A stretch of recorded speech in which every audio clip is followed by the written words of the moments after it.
이 시간 함께 보실 하나님의 말씀은 마가복음 6장 7절에서 13절까지의 말씀입니다. 마가복음 6장 7절에서 13절까지 말씀 봉독하겠습니다.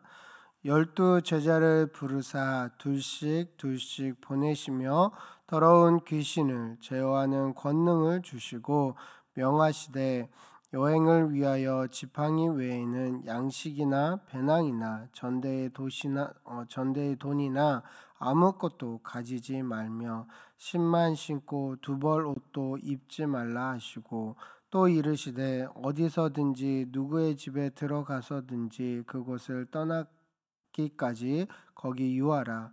어느 곳에서든지 너희를 영접하지 아니하고 너희 말을 듣지도 아니하거든 거기서 나갈 때에 발 아래 먼지를 떨어버려 그들에게 증거를 삼으라 하시니 제자들이 나가서 회개하라 전파하고 많은 귀신을 쫓아내며 많은 병자에게 기름을 발라 고치더라.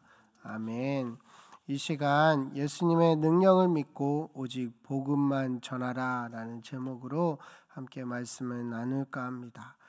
예수님의 능력으로 예수님의 능력을 믿고 오직 복음만 전하라. 오늘 본문의 시점은 예수님께서 공생애를 시작하신 지 2년이 지나고 이제 십자가를 1년 정도 앞둔 시기에 일어난 일입니다. 예수님은 오늘 본문을 기점으로 이스라엘 내의 갈릴리 경계를 뛰어넘어 갈릴리 동쪽과 북쪽 이방 지역으로까지 사역의 확장을 넓게 확장하였습니다. 그런 상황 가운데 7절 말씀은 이렇게 시작합니다. 12 제자를 부르사 둘씩 보내시며 더러운 귀신을 제어하는 권능을 주시고 라고 말씀하고 있습니다. 먼저 12 제자들은 예수님께서 부름을 받았습니다. 제자는 예수님의 부르심을 받은 자들입니다. 나를 따라오라 내가 너희를 사람 낳는 어부가 되게 하리라 라는 예수님의 그 부르심에 순종하여 예수님을 따르는 자들이 참 제자입니다. 성경에서 사용된 교회라는 헬라어 단어는 에클리시아라는 단어로 본래 부르심을 받은 자들이라는 뜻입니다. 교회는 세상으로부터 부르심을 받은 자들의 모임입니다. 그럼 우리가 예수님의 제자인지 아닌지는 어떻게 알 수 있을까요? 내가 예수님의 부르심을 따라가고 있는지 아닌지 확인해 보면 알 수 있습니다. 그러나 제자의 삶은 부르심을 받은 것에서 멈추지 않습니다. 예수님은 12명의 제자들에게 전도의 사명을 주시면서 복음의 전파를 하는 사역을 그들에게 부여하였습니다. 7절 말씀에 보면 보내시며 라는 단어가 나옵니다. 우리가 복음서에서는 12 제자라고 부르다가 후에는 12 사도라고 부릅니다. 사도란 단어가 바로 보냄을 받은 자라는 뜻입니다. 예수님께서 복음을 전파하도록 보냄을 받은 자들이라는 것입니다. 특별히 주목할 사항은 이들이 둘씩 짝지어 파송받은 점이라는 것입니다. 이 당시 유대인들의 문화에서 둘이라는 증인의 수입니다. 한마디로 얘기해서 재판을 할 때 한 사람의 말을 듣지 않고 두 사람은 있어야 합니다. 그러니 예수님이 보냄받은 두 증인의 복음을 거부하는 것은 확실히 거부하고 있다는 것을 말하는 것입니다. 교회란 무엇일까요? 세상에서 부르심 받은 하나님의 백성, 세상으로 보내심을 받은 예수 그리스도의 제자입니다. 예수님은 제자들을 빈손으로 보내지 않았습니다. 7절을 보면 그들에게 더러운 권세를 제어하는 권세를 주셨다라고 말씀하십니다. 인간의 영혼을 죽이고 하나님의 사역을 가로막는 모든 사탄의 권세를 능히 이길 수 있는 권세입니다. 요한복음 1장 12절을 보면 예수님을 영접하는 자, 곧 그 이름을 믿는 자들에게는 하나님의 자녀가 되는 권세를 주셨다라고 기록하고 있습니다. 우리가 예수님을 믿어 하나님의 자녀가 될 때 우리에게도 더러운 권세를 제어할 수 있는 권세가 우리에게 주어졌다라는 것입니다. 예수님을 믿으면 그 안에 있던 악한 권세가 떠나가게 되어 있습니다. 그런데 7절에 사용된 주시고란 단어가 심상치 않습니다. 한글 성경을 보면 이 단어가 물건을 건네주듯이 한 번 주고 끝난 것처럼 해석되어 있습니다. 그러나 헬라어 성경을 보면 이것은 계속해서 주는 모습을 나타냅니다. 즉 예수님은 우리에게 세상 끝날까지 더러운 권세를 제어하는 더러운 귀신을 제어하는 권세를 지속적으로 주시는 분이십니다. 그러나 반대로 말하면 우리는 예수님께 이러한 권세를 받을 수 있도록 필요할 때마다 계속해서 요청해야 한다는 사실을 보여줍니다. 이처럼 예수님은 제자들에게 귀신을 제어하는 권세까지 주셨습니다. 그리고 예수님께서는 8절과 9절에 뭐라고 말씀하시나요? 명령하시되 여행을 위하여 지팡이 외에는 양식이나 배낭이나 전대의 돈이나 아무것도 가지지 말며 신만 신고 두벌옷도 입지 말라 하시고 라고 말씀하십니다. 여행을 떠남에 있어 필요한 것을 챙기고 준비해야 할 것이 얼마나 많을까요? 사실 여행이라는 것이 도중에 무슨 일이 생길지 예측할 수 없기 때문에 미리 예상을 하고 출발 전에 만반의 준비를 해야 되는 것이 마땅합니다. 그런데 예수님은 지금 제자들을 둘씩 파송하며 전도 여행을 시키는 가운데 뭐라고 말씀하시면 먹을 것도 싸가지 말고 옷도 신발도 여벌옷도 가져가지 말고 심지어 여행 가방, 지갑 이 모든 것들을 다 내려놓고 오직 지팡이 하나만 가지고 가라고 명하셨다라는 것입니다.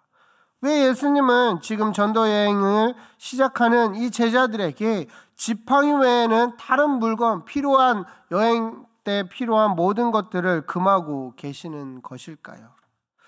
먼저 지팡이는 왜 필요한 것일까요? 오늘날 지팡이는 다리가 불편하거나 다친 사람들 그리고 또 무릎이 힘이 없는 사람들이 걸어갈 수 있는 보조 역할로 지팡이를 사용합니다. 돕는 역할을 합니다. 그러나 구약 시대에만 해도 길이 매우 험했습니다. 도시에서 다른 도시로 이동할 때 돌이나 바위길이 많고 때로는 험한 산길을 가야 되는 그런 지형이었습니다. 지팡이는 길가에서 만날 수 있는 그런 야생동물로부터 신변을 보호할 수 있는 역할과 장거리 여행에 피로를 덜해 줄 수 있는 그런 역할들을 했던 도구입니다. 그렇다면 왜 예수님께서 전도 여행 시 다른 물품은 가져가지 말고 지팡이만 다른 물품은 가져가지 못하도록 금하셨을까요? 9절을 보면 심지어 여벌옷도 가져가지 말라고 말씀하십니다. 지갑도 안 되고 간식도 안 되고 도시락도 못 가져갑니다. 지금 전도여행을 가는데 이거 너무한 처사인 거라고 생각이 들지 않습니까? 그러나 오늘 본문에 나타나는 사건은 매우 특별한 장면이라는 것입니다. 오늘 본문 속 예수님은 구체적인 교육 목적을 가지고 제자들에게 지팡이만 가지고 떠나라고 하셨습니다. 예수님은 무엇을 가르쳐 주고자 하셨을까요? 그것은 전도라는 것이 사람의 준비나 힘으로 되는 것이 아니라 바로 하나님의 섭리와 도심 속에 이루어진다라는 것을 친히 제자들이 몸소 경험할 수 있도록 하기 위함이었습니다. 물론 인간의 준비가 필요합니다.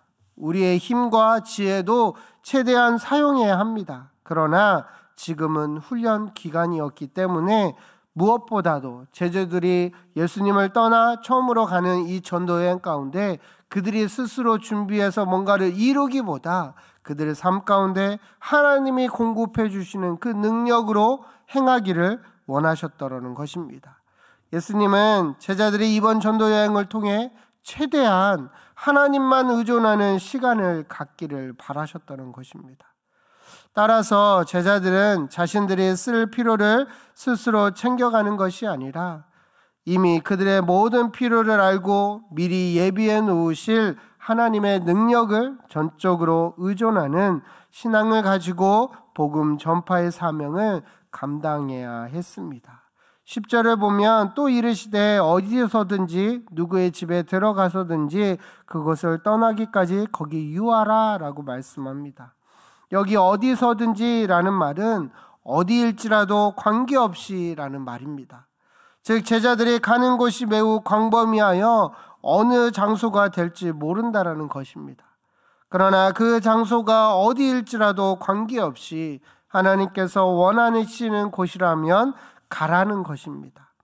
또한 그곳에서 하나님의 공급하심과 돌보심이 함께 하실 것입니다. 예수님은 분명 복음을 전하는 제자들을 도울 자들도 있고 또한 그들을 배척하는 자들도 있다라는 것을 나타내셨습니다. 만약에 그들을 영접하는 자들이 있다면 그들과 함께 묵으며 그들에게 복음을 전합니다. 그러나 만약 배척하는 자들이 있다면 발 아래 먼지도 털어내라고 말씀하셨습니다.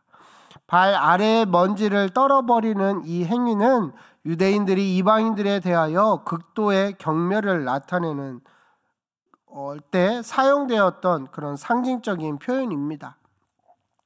예수님은 이러한 당시 시대적이고 문화적인 모습을 통해 제자들이 전한 천국 복음을 거부하는 자들은 신발에서 떨어지는 먼지처럼 최후 심판 때에 버림을 당할 것을 미리 예언으로 보여주고 있었습니다. 12제자 드디어 한 치 앞도 알 수 없는 어쩌면 무모해 보이기까지 하는 전도 여행을 떠났습니다. 여벌 옷도 없습니다. 도시락도 간식도 없습니다. 먹을 거 사 먹을 돈도 없었습니다. 지팡이 하나만 들고 떠나는 이 전도 여행, 이 길을 가게 되었습니다. 그러나 그들에게 가장 중요한 것이 하나 있었습니다. 그것이 무엇일까요? 바로 그것은 예수 그리스도의 권세입니다. 제자들이 믿음으로 복음을 전하자 어떤 일이 일어날까요? 예수님이 말씀처럼 놀라운 일이 그들의 삶 가운데 복음을 전할 때 일어났다는 것입니다. 12절 13절의 말씀을 함께 읽어보도록 하겠습니다. 제자들이 나가서 회개하라 전파하고 많은 귀신을 쫓아내며 많은 병자에게 기름을 부으라. 제자들이 회개의 복음을 전하자 많은 귀신들이 쫓겨나는 것을 보게 됩니다. 또한 병자들을 고침받는 놀라운 역사가 일어나는 현장이 되었다라는 것입니다. 그동안 예수님만 나타났던 이 놀라운 권세가 그 예수님의 부르심을 받은 이 제자들에게까지 이어지게 되었다라는 것입니다. 그동안 제자들은 2년 동안 스승 되시는 예수님께 많은 것을 배웠습니다. 그러나 실제로 전도 여행을 가서 복음을 전하며 몸으로 복음의 능력을 체험한 제자들은 값으로 환산할 수 없는 깊고 진한 깨달음을 배웠을 것입니다. 사랑하는 성도 여러분, 어쩌면 우리는 복음을 전하는 이 일에 많은 핑계를 대고 있지는 않은지 돌아볼 필요가 있다는 것입니다. 이것이 부족하다고 저것이 부족하다라고 이러이러해서 안 된다라고 저러해서 안 된다라고 그러나 사실 우리에게 가장 필요한 것은 바로 예수 그리스도의 권세뿐입니다. 복음 전파에 대한 두려움이 있지는 않으십니까? 두 명씩 파송하시며 그들에게 말씀하시기를 귀신을 쫓아내는 권세를 함께 허락하시는 그 예수님을 붙드는 저와 여러분이 되시기를 소망합니다. 부디 세상의 물질이나 사람을 의지하는 것이 아니라 예수님의 권세와 능력을 의지하고 믿음대로 살아갈 수 있는 참 제자와 전도자가 되는 저와 여러분이 되시기를 소망합니다. 우리들도 제자들처럼 예수님이 세상에서 불러내셨습니다. 왜 불러내셨을까요? 우리도 동일하게 복음을 전하는 자로 예수님을 증언하는 증인의 삶을 살라라고 부르셨습니다. 그 부르심에 내가 혼자 내 힘으로 하는 것이 아니라 동일하게 제자들에게 권능을 허락하여 준 것처럼 우리들에게도 동일하게 역사하시고 능력을 주셨다는 사실을 굳건하게 믿고 그 능력으로 말미암아 내 삶 가운데 그 능력을 나타내고 복음의 전달자로, 또한 나를 통하여서 그 복음을 듣는 모든 죽어가는 영혼들이 주님 앞으로 돌아오는 귀한 통로로 쓰임받는 저와 여러분이 되시기를 간절히 소망합니다. 이 시간 함께